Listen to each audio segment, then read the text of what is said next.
سائل کہتا ہے اگر عورت پہلے فوت ہو جائے تو کیا شوہر اس کا چہرہ دیکھ سکتا ہے اور اپنی بیوی کو غسل دے سکتا ہے؟ رسول اللہ صلی اللہ علیہ وسلم وفات سے کچھ پہلے بقیع قبرستان سے جب ہو کر آئے، پہلی مرتبہ ہمارے چینل پر تشریف لائے ہیں پلیز سبسکرائب کر لیجئے۔ سائل کہتا ہے اگر عورت پہلے فوت ہو جائے تو کیا شوہر اس کا چہرہ دیکھ سکتا ہے اور اپنی بیوی کو غسل دے سکتا ہے؟ رسول اللہ صلی اللہ علیہ وسلم وفات سے کچھ پہلے بقیع قبرستان سے جب ہو کر آئے تو آپ کے سر میں درد شروع ہوا۔ سید عائشہ رضی اللہ تعالی عنہا فرماتی ہیں کہ میرے سر میں بھی شدید درد تھا، تو اللہ کے حبیب علیہ الصلوۃ والسلام نے سر درد کی شدت کی بنا پر فرمایا وَرَأْسَا، کہ میرے سر میں درد ہے۔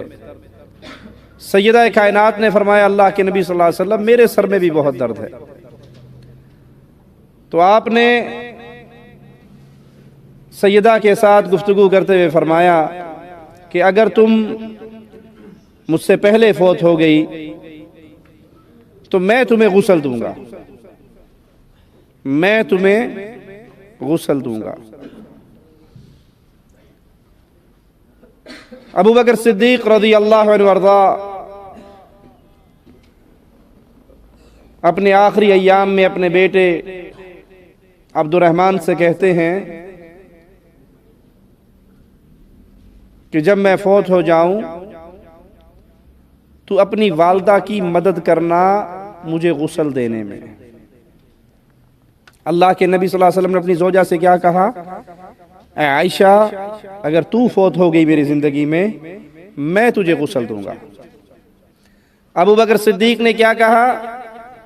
میری بیوی مجھے غسل دے گی، اے عبد الرحمن تو اپنی والدہ کی مدد کرنا جب وہ مجھے غسل دے، اس کو پانی پکڑانا، اس کو چیزیں پکڑانا، اس کی مدد کرنا۔ تو ان دونوں واقعات سے کیا ثابت ہوا کہ خامند اپنی بیوی کو غسل دے سکتا ہے، بیوی اپنے خامند کو غسل دے سکتی ہے۔ یہ مولویوں کا ڈھونگ ہے۔ دوسرے الفاظ میں یوں کہنا چاہیے کہ مولویوں کے پیٹ بھرنے کا دھندے کا طریقہ ہے۔ وہ کہتے ہیں جی مرتے ہی اب نکاح ٹوٹ گیا ہے، آپ اپنی بیوی کا منہ نہیں دیکھ سکتے۔ پہلی بات تو ان سے پوچھئے اس کی دلیل کیا ہے؟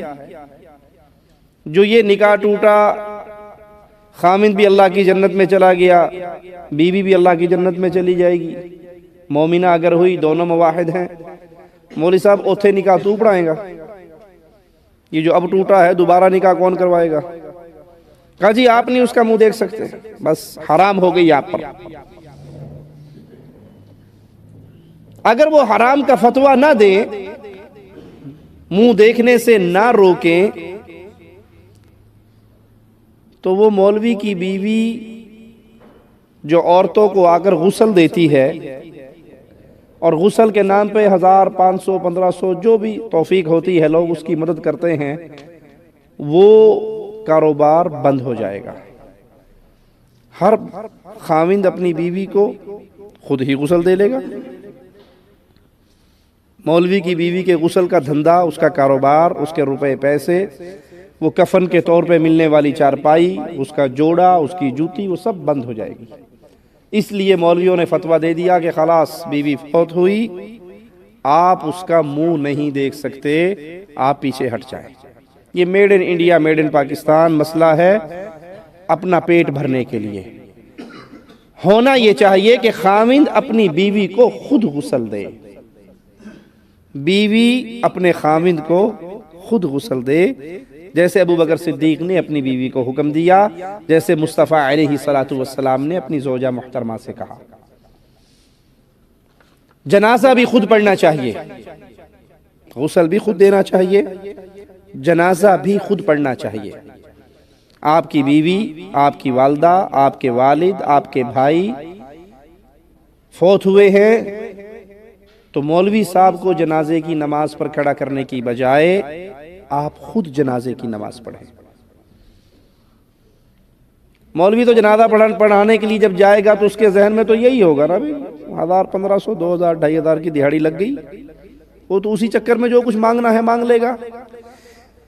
आपके दिल में जो आपके अब्बू की मोहब्बत है वो मौलवी के दिल में तो नहीं। आपकी वालदा, आपकी जोजा, आपकी बहन, आपकी बेटी, आपका बेटा, आपके अजीज, उनका जो दर्द आपके दिल में है वो मौलवी के दिल में, ठीक है। जितने दर्द से आप अल्लाह के सामने जनाजे में रो सकते हैं, गिड़गड़ा सकते हैं, उसके लिए मांग सकते हैं, वो कोई और दिल उतना नहीं तड़पेगा। लिहाजा जनाजे की नमाज भी याद करें, जनाजे की दुआएं भी याद करें, और अगर कोई करीबी फौत हो जाए उस मौलवी साहब से कहें कि मेरे अब्बू फौत हुए हैं, मेरा दिल चाहता है मैं इसका जनाजा पढ़ूं, मेरा दिल चाहता है मैं अपनी बीवी का जनाजा पढ़ूं, मैं अपनी वालदा का जनाजा पढ़ूं। फिर उसमें लंबी दुआएं करें, अल्लाह के सामने रोएं। ये जनाजे की नमाज मुसलमान का दूसरे मुसलमान के लिए तोहफा है, अल्लाह के लिए। हर भाई सोचे हम में से कितने हैं जिनको जनाजे की दुआएं याद हैं। तो इमाम साहब ऐलान कर देते हैं, नियत करवा देते हैं, इतनी तकबीरें होंगी, ये होगा वो होगा, और पीछे गूंगे आकर खड़े हो जाते हैं। गूंगे खड़े हैं जनाजे पे, ना कोई दुआ आती है, ना कुछ पढ़ना आता है, ना कुछ कहना आता है। जुबान हाल से जैसे कह रहे हो बख्शना है, बख्श दे अल्लाह, नहीं बख्शना ना बख्श, सानू की है तो चुप करके खलोते हैं, सानू कोई शांति कोई नहीं, खड़े हैं चुप। इससे बड़ा बदनसीब और कौन होगा जो अपने बाप के जनाजे की नमाज में खड़ा हो और बाप के लिए अल्लाह से माफी मांगने की दुआ ही ना इसे आए।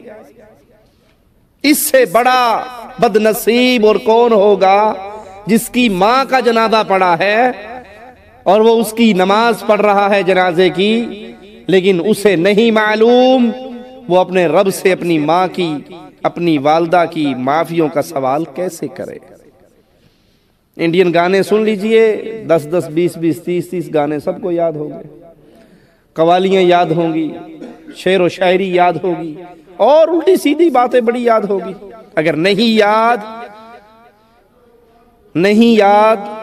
100 में से 90 आदमियों को नहीं याद तो जनाजे की नमाज नहीं याद, जनाजे का तरीका भी नहीं याद। 2 रकात नमाज अंधेरा जो हाल इमाम का वही मेरा, अल्लाह अकबर। तो अल्लाह के लिए जनाजे की नमाज खुद याद कीजिए, अपने बच्चों को ये दुआएं याद करवाएं। आप वालिदैन हैं, अभी आप हयात हैं, अपने बच्चों को जनाजे की दुआएं याद करवाएं। कल को आप मर जाओगे, कम से कम पीछे खड़े होगे, आपके लिए आखिरी नमाज तो सुकून से पढ़ लेगा। और आपने इसको इंग्लिश की समरियां रटा दी, फिजिक्स रटा दी, बायोलॉजी रटा दी, मैथ करवा दिया, सब कुछ करवा दिया, और जनाजे की दुआएं याद नहीं करवाई। आखिरी वक्त आपको ये क्या दुआ देगा? ये मसला मौलवियों का ढकोसला है कि औरत मर जाए तो उसका चेहरा नहीं देख सकते। ऐसी बात नहीं है, खामिद अपनी बीवी को गुस्ल भी दे सकता है।